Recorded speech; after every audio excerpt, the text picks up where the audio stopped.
अतीक अहमद के मरने पे हिंदू लोग खुश हो रहे हैं। ये नफरत की राजनीति भाजपा ने खड़ी की है कि आतंकियों में भी तुम धर्म ढूंढने लग चुके हो। ये आप लोगों की कमी है कि उमेश में अच्छा एक बात बताओ, आज पुलिस के राज में उसको मार दिया गया तो कल को रोड पे चलने वाले आदमी को भी लोग ठोक देंगे पकड़ के। आप समझो तो आज गुंडों को आज आप कह रहे कि सही हुआ, कल वो हम ये कह रहे हैं जनहित। आप समझे आप किस कोर्ट कचहरी की बात कर रहे हो? सच्चाई सुनने की क्षमता रखो। सच्चाई ये है कि हमारे देश के अंदर एक वकील आदमी अपने पेशे को बेच रहा है, एक डॉक्टर अपने पेशे को बेच रहा है। हमारे देश के अंदर आज अध्यापक नकली डिग्रियां बनवा के अपने पेशे को बेच रहे हैं। अरे कौन नहीं बेच रहा? हर आदमी अपने प्रोफेशन से धोखा कर रहा है। आप समझो इस बात को, एक लड़की का बलात्कार हो जाए, वकील आदमी को 10 लाख रुपए दियो, वो साबित कर देगा औरत बच्चलन थी। मरने पे हमें कोई दर्द नहीं है और मैं ये मानता हूँ कि भारत के किसी भी सच्चे मुसलमान को उसके लिए दर्द नहीं है। मुसलमानों को सवाल ये है कि जो भाजपा के अंदर ऐसे गुंडे पल रहे हैं उनका इनकाउंटर कब होगा? वो प्रदेश में कैसे देख रहे हैं? मुसलमानों की नहीं जी, अपराधियों की हत्या हो रही है। तो ठीक हो रहा है। आज अपराधियों को आप मुसलमान मत बनाओ, क्योंकि मुसलमान अगर कोई है या कोई हिंदू है तो वो मुसलमान और हिंदू है। अपराधी अपराधी होता है, वो किसी श्रेणी में नहीं आता। बस हम ये मानते हैं। तो सही हो रहा है क्या? देखिए सवाल ये आता है कि संविधान को ताक पे रख के ये काम होंगे तो लोग सवाल करेंगे। आज तुम्हारी कस्टडी में आकर के पुलिस के दायरे में घुस करके लोग मारेंगे और पुलिस पीछे हाथ बांधे खड़ी रहेगी और रिवॉल्वर नहीं निकालेगी, बंदूक नहीं निकालेगी, उनका गुंडों का इनकाउंटर नहीं करेगी तो सवाल होंगे।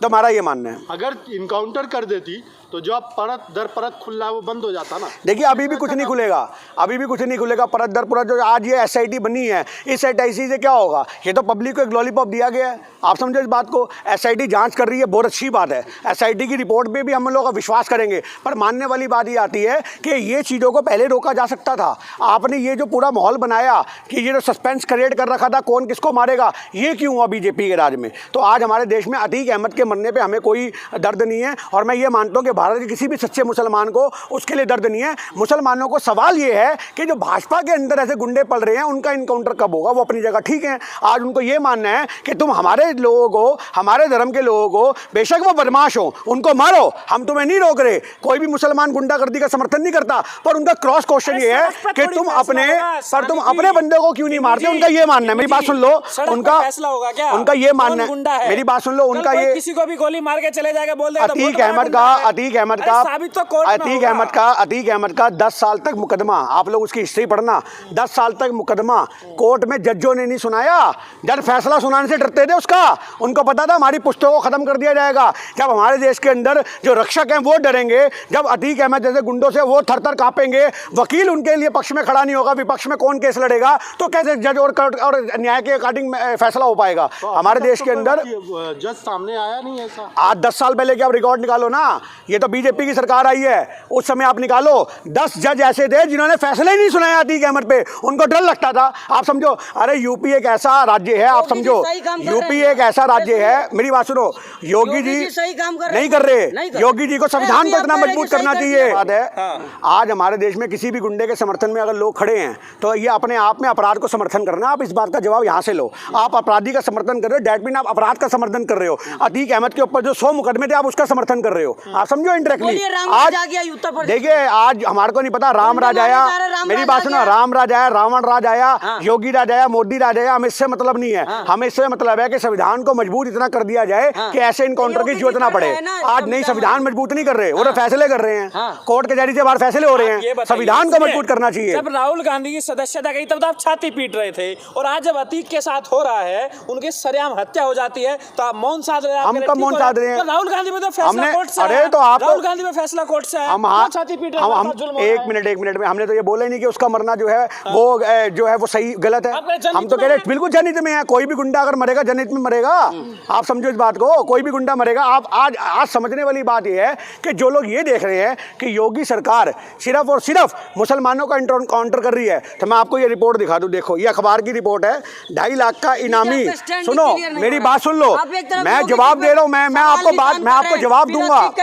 नहीं, मैं इनकाउंटर तो हुआ नहीं, उसकी तो हत्या हुई है। मैं इनकाउंटर की बात कर रहा हूँ, सुन लो। ये बता रहे कि 2.5 लाख का इनामी आदित्य राणा ढेर। आप समझो, ये 2.5 लाख का इनामी आदित्य राणा ढेर, ये मेरठ की खबर है और ये मैं आपको दूंगा। ये 13 अप्रैल की खबर है।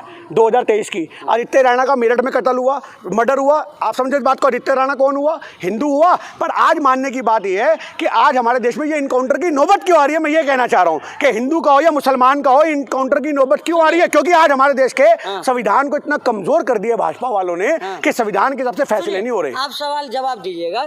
आप एक तरफ कह रहे योगी आदित्यनाथ जो सही हुआ, ठीक है, तो फिर सरकार सही नहीं। योगी सरकार ने मारा है, योगी सरकार ने मारा है तो सही होता ना। योगी सरकार ने तो नहीं मारा उसे, उसने गुंडों ने मारा है। तो यहाँ पे सवाल ये आ रहा है, मैं एक छोटी सी बात कर रहा हूँ। हाँ, तो चाहे वो इनकाउंटर फेक हो, पर उन्होंने तो उसको सही दिखा दिया ना कि इनके हाथ में भी तमंचे थे, पुलिस वालों ने अपना बचाव किया। क्या कर लोगे? साबित करो उस चीज को। आज मेरी बात सुनो, माफियाओं को मारना सही है या नहीं है, ये मुद्दा नहीं हो रहा। आज मुद्दा ये हो रहा है, आज मैं आज ये बात कहना चाह रहा हूँ, लोकतंत्र को मजबूत करने की जरूरत है। हमारा मुद्दा ये है, संविधान को मजबूत करने की जरूरत है। कांग्रेस पार्टी है, भारत का नागरिक हो, वो संविधान के साथ खड़ा है, वो अतीक के साथ नहीं खड़ा। आप जबरदस्ती हमें अतीक के फेवर में लेके आओगे तो हम नहीं खड़े होंगे। हमारा कहने का मतलब इन शॉर्ट में ये है कि संविधान को आज सरकार ने इतना कमजोर कर दिया है कि फैसले कोर्ट के कचहरी से बाहर हो रहे हैं। आप संविधान को इतना मजबूत करो कि फैसले कोर्ट कचहरी के हिसाब से हो। पर आपको मैं एक बात बता दूं, ये वो गुंडे हैं, ये वो बदमाश हैं जो कोर्ट कचहरी को ताक पे रख करके अगर जेल में चले भी गए तो ये अंदर से बैठ के अपना साम्राज्य चलाते हैं। पंजाब के अंदर आप देख लो, आम आदमी पार्टी की सरकार है, लॉरेंस बिश्नोई वहां से वीडियो कॉल कर लेता है।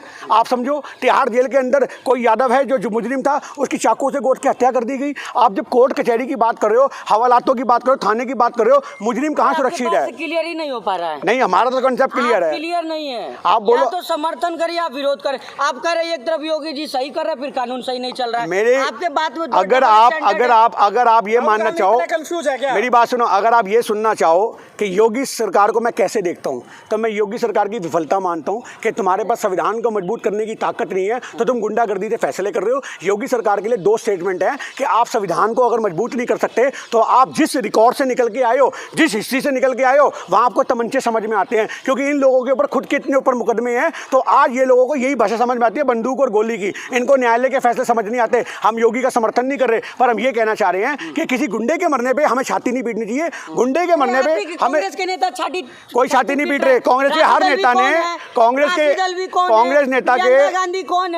के हर नेता ने सिर्फ लोकतंत्र को मजबूत करने की बात की है, संविधान को मजबूत करने की बात की है कि आपके राज में। अच्छा एक बात बताओ, आज पुलिस के राज में उसको मार दिया गया, तो कल को रोड पे चलने वाले आदमी को भी लोग ठोक देंगे पकड़ के। आप समझो, तो आज गुंडों को, आज आप कह रहे हैं कि सही हुआ, कल वो हम ये कह रहे हैं जनहित में। आप समझो, आप गाँव जाओ, आप यूपी में जाओ, आप, मैं नहीं ये कह रहा, आप यूपी में जाओ, आपको यूपी के ना अंदर कॉलोनी में रहने वाले लोग बताएंगे जो अतीक अहमद के बगल में किराए पे मकान लेते हैं, उस कॉलोनी में डरते हैं, उनको डर लगता है। वहां जिन लोगों की जमीनें हड़पी हैं उनके आप इंटरव्यू लो, आपको पता लगेगा। जिन लोगों के घरों में बलात्कार हो उनसे पूछो, उनको पता लगेगा। अरे यार, आप तो मुजरिम का समर्थन कर रहे हो। मुजरिम का मरना हमारे देश में देश हित में है। आज सवाल होना चाहिए कि पुलवामा क्यों दबा दिया गया, सवाल होना चाहिए पुलवामा को खत्म किया जा रहा है। इसकी आड़ में तो ये जो जेल में है, तो इन्हें सब तो जेल में डालो ना, जेल में डालो, जेल में डालो। साम्राज्य चलाने वाले आदमी, साम्राज्य चलाने वाले आदमी जो गुंडे आदमी हैं, आज अगर ये मर रहे हैं, आज मेरी बात सुनो, अगर उनका पुलिस के द्वारा मर्डर होता अतीक अहमद का, तो आप हम उसको गलत बताते, पर आज गुंडे मार के चले गए। कोर्ट कचहरी बंद करके और जो है ठोक दिया जाए सारे जेल में। मैं आपको एक ही बात बता देता हूँ, आज हमारे देश में जब तक संविधान को मजबूत नहीं करोगे तो कोर्ट कचहरी से बाहर फैसले होंगे। आज वकील बिक जाते हैं। आप किस कोर्ट कचहरी की बात कर रहे हो? सच्चाई सुनने की क्षमता रखो। सच्चाई ये है कि हमारे देश के अंदर एक वकील आदमी अपने पेशे को बेच रहा है, एक डॉक्टर अपने पेशे को बेच रहा है। हमारे देश के अंदर आज अध्यापक नकली डिग्रियां बनवा के अपने पेशे को बेच रहे हैं। अरे कौन नहीं बेच रहा? हर आदमी अपने प्रोफेशन से धोखा कर रहा है। आप समझो इस बात को, एक लड़की का बलात्कार हो जाए, वकील आदमी को 10 लाख रुपए दियो, वो साबित कर देगा औरत बच्चलन थी, तुम्हारी बेटी बच्चलन थी, तुम्हारी बहन बच्चलन थी जिसका बलात्कार हुआ। आज हमारे देश के अंदर ये वकीलों की ताकत बन चुकी है, जो आज न्याय के रक्षक बन के बैठे हैं, वो न्यायालय को ताक पे रख रहे हैं। आज जजों की आवाज निकल जाती है। अतीक अहमद के मामले में जज डर गए। अरे जज के हाथ में जब कलम आई तो तुम डर क्यों गए? तुम क्यों डर गए? तुम जज किस लिए बने? तुम्हें यूपी से तबादला करा लेना चाहिए जब तुम इतनी फटेगी तुम्हारी। तो आज हमारे इन शॉर्ट में कहने का मतलब है, जब हमारे देश में कानून पुलिस वाले बिक रहे हैं, हमारे देश में जब आप मोस्टली देखो वकील बिक रहे हैं, अगर ऐसा देखने को मिलेगा 100 रुपए लोग जेब में डाल के चलते हैं, लॉ एंड ऑर्डर की बात कर रहे हो, 100 रुपए जेब में डाल के चलते हैं, पुलिस वाले को देते हैं, हेलमेट नहीं लगाया 100 रुपए दे देंगे। आप समझो, हमारे देश के अंदर जब तक एक न्यायिक व्यवस्था को मजबूत नहीं किया जाएगा, जब तक आम जनता अपने ईमान को पक्का नहीं करेगी, जब तक ऐसे सौदे होते रहेंगे। और लॉ एंड ऑर्डर की जिम्मेदारी सिर्फ प्रदेश सरकारों की नहीं होती, लॉ एंड ऑर्डर को मेंटेन करना आम आदमी का भी फर्ज है। एक आम आदमी भी अपने घरों के अंदर बंदूकें रख के अतीक अहमद की बात करते हो। 10 साल में बच्चे के हाथ में तमंचा पकड़ा दिया, पूरा परिवार 3 लोंडे अतीक अहमद के जेल में बैठे हैं, जिसमें से एक तो नाबालिग है। आप समझो, पूरे परिवार को तूने जेल में बैठा दिया अपनी हरकतों की वजह से, तो उसके मरने पे लोग छाती पीटेंगे। आज मुद्दा ये होना चाहिए, आज हमारे देश में जिस समय उमेश पाल की हत्या हुई थी उस समय लोगों को खड़ा होना चाहिए था कि भैया संविधान के हिसाब से गलत हो रहा है, कानून को मजबूत करो, पुलिस वालों की हत्या होगी। उस समय लोग क्यों नहीं खड़े हुए? उस समय आप लोग क्यों नहीं खड़े हुए? जिस समय विकास दुबे को मारा गया उस समय आप लोगों ने सवाल क्यों नहीं उठाए? उस समय आप लोग खुश हो रहे थे। उस समय आम जनता के अंदर, उस समय आम जनता में कुछ ऐसे लोग थे जो विकास दुबे के मरने पे खुश हो रहे थे, जो मुसलमान थे। आज अतीक अहमद के मरने पे हिंदू लोग खुश हो रहे हैं। ये नफरत की राजनीति भाजपा ने खड़ी की है कि आतंकियों में भी तुम धर्म ढूंढने लग चुके हो। ये आप लोगों की कमी है कि उमेश पाल हिंदू था तो हम उसका साथ देंगे, अतीक अहमद मुसलमान था हम उसका साथ देंगे। आप समझो इस बात को। आज अगर उमेश पाल के साथ मुसलमान लोग खड़े होते ना उस समय कि उमेश पाल के साथ गलत हुआ है, संविधान की बात उस समय लोग करते, तो आज आप मेरी बात सुनो, मैं कहना चाह रहा हूँ समर्थन भी किसी ने नहीं किया, पर अगर आम जनता से लोग निकल करके, अगर यूपी की आम जनता, बात सुनो, आज यूपी की जनता, मुसलमान और हिंदू अगर दोनों मिलके उमेश पाल के फेवर में खड़े होते कि भैया ये जो कत्लेआम हो रहा है, गुंडागर्दी हो रही है, हम लोग सुरक्षित नहीं है, तो आज देश में ये हर सूरत देखने को नहीं मिलती।